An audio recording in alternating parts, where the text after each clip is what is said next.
जिसे तुम चुनते हो उसी के तुम कैदी हो। चीज़ें, हालात, सिचुएशंस ज़िंदगी में आती हैं, आएंगी, उनके साथ कभी भी कोई मसला नहीं होता। मगर तुम एक सर्टन सिचुएशन को चुनते हो, तुम किसी चीज़ को, किसी शख्स को चुनते हो और ठीक उसी वक्त से पेन एंड प्लेयर्स का चक्कर शुरू हो जाता है। एक ज़ैन भिक्षु का किस्सा पहले भी सुनाया था, फिर सुनाता हूँ। ज़ैन बुद्धिज़्म में 101 छोटी कहानियाँ हैं जो भिक्षुओं को पढ़ाई जाती हैं। इन्हें ज़ैन कुआन कहा जाता है। ये किस्सा भी उन्हीं में से एक कुआन है। किस्सा कुछ यूं है कि एक छोटी सी बस्ती में एक ज़ैन मॉन्क रहता था। गांव वाले उसकी बड़ी कदर करते थे। उसके बिल्कुल हमसाए में एक फैमिली रहती थी जिनकी एक लड़की थी। लड़की का किसी के साथ मुआशका था जो छुप छुपा कर चल रहा था। मगर जैसे कहते हैं ना कि इश्क और मुश्क छुपाए नहीं छुपते, तो वो राज भी खुल गया। और वजह इसकी ये थी कि वो लड़की हामिला हो गई थी। जब घर वालों पर यह राज खुला तो वो गुस्से से आग बबूला हो गए। उन्होंने लड़की को मारा, पीटा और उससे पूछा कि कौन है इस बच्चे का बाप। लड़की डर गई और महबूब को बचाने के लिए उसने इल्ज़ाम उसी हमसाए में मौजूद भिक्षु पर डाल दिया। घर वाले तो हक्का बक्का रह गए। उन्होंने पूरी बस्ती को जमा किया और पहुंच गए माँ की कुटिया में। उसे बहुत बुरा भला कहा, लानत मलामत की, उसे ताने दिए कि तुम लगते क्या हो और हो क्या। भिक्षु पुरसकून बैठा उनकी बातें सुनता रहा और आखिर में बस इतना कहा, इज़ इट सो? क्या ऐसा ही है? गांव वाले तो और मुश्तैल हो गए। उन्होंने कहा कि कोई बड़ा ही बेशर्म बाबा है। एक तो चोरी करता है और ऊपर से ये बेनियाजी के पूछता है कि क्या ऐसा है। बहरहाल उन्होंने भिक्षु को बुरा भला कहा और बाइकाट का चैलेंज देकर चले गए। वो शख्स जिसकी गांव भर में कल तक बड़ी इज्जत थी, आज बेइज्जत हुआ बैठा था।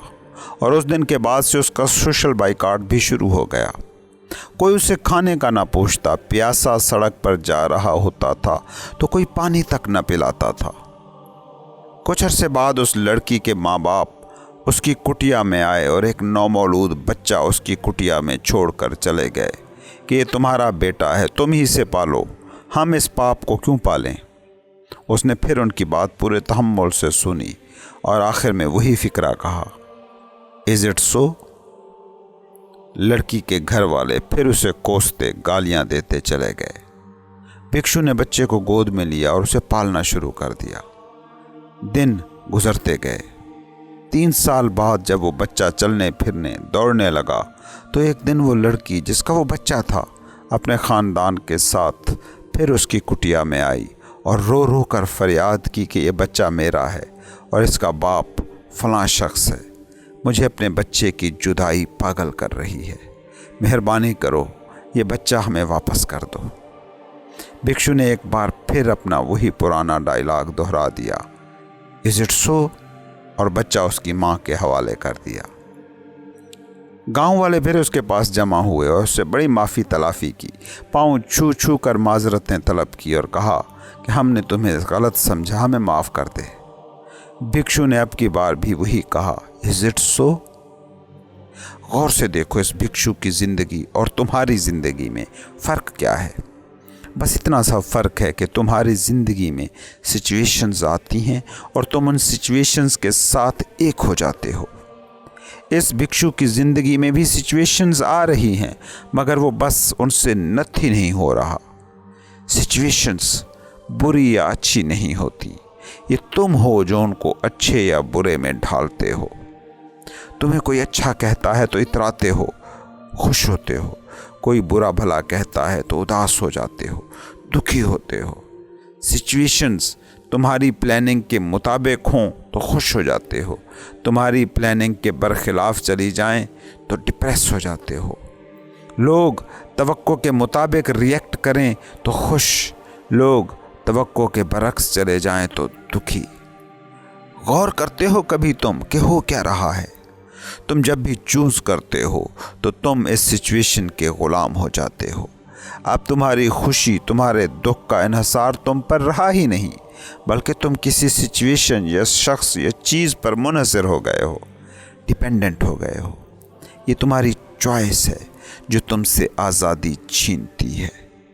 बड़े फ़ख्र से बताते हो कि तुमने ये नौकरी चुनी। ये भी सोचते हो कि नौकरी ने तुम्हारी ज़िंदगी को कंट्रोल करना शुरू कर दिया है। अगर तुम चॉइस ना करो और हर सिचुएशन को उसकी फेस वैल्यू पर देखना शुरू कर दो तो इससे क्या होगा? तुम हर सिचुएशन को बेतहाशा एनर्जी के साथ डील कर लोगे और तुम्हारी ज़िंदगी के तजर्बे पर भी इसका कोई मनफी असर नहीं पड़ेगा। मैं एक फ़र्ज़ी सिचुएशन तुम्हारे सामने रखता हूँ। एक नौकरी तुम्हें मिली, तुम्हारी पसंद और चॉइस की थी। कुछ अरसे के बाद वो नौकरी छिन गई। अब पसंद की नौकरी को छीनने के बाद तुम अगर इस सिचुएशन को कबूल नहीं कर पा रहे तो क्या होगा? तुम उस नौकरी के छीनने के थॉट्स से ऑक्युपाइड हो गए।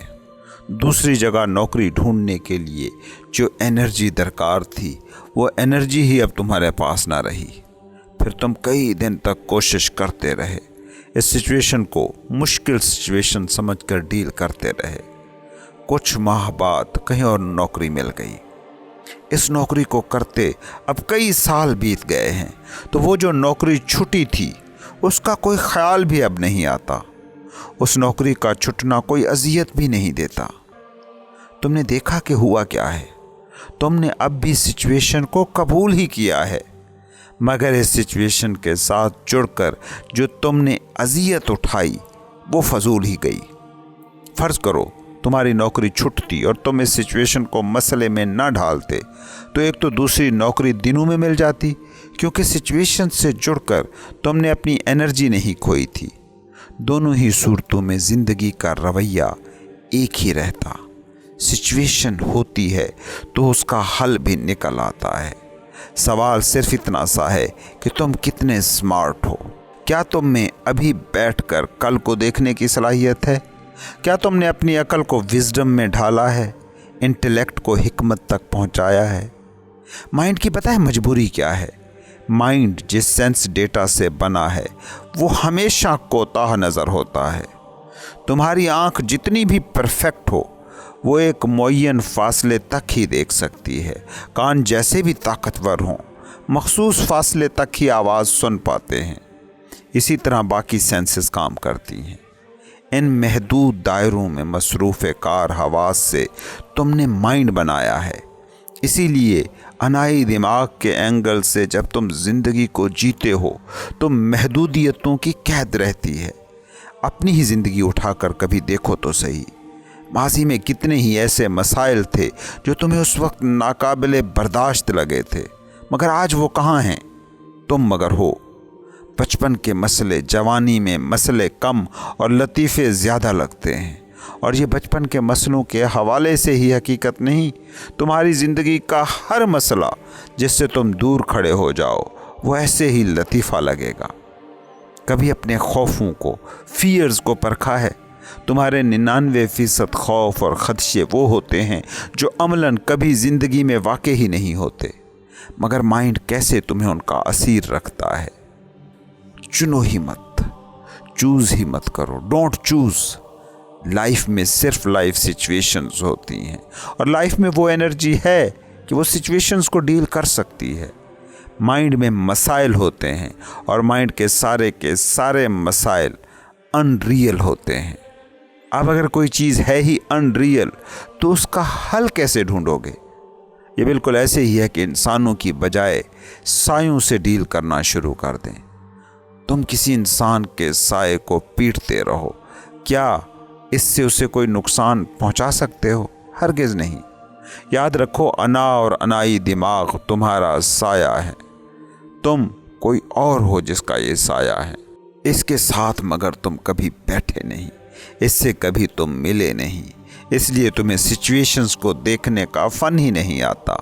तुम सिर्फ दिमाग से जीते हो, इसलिए तुम्हें मसाइल ही मसाइल नज़र आते हैं।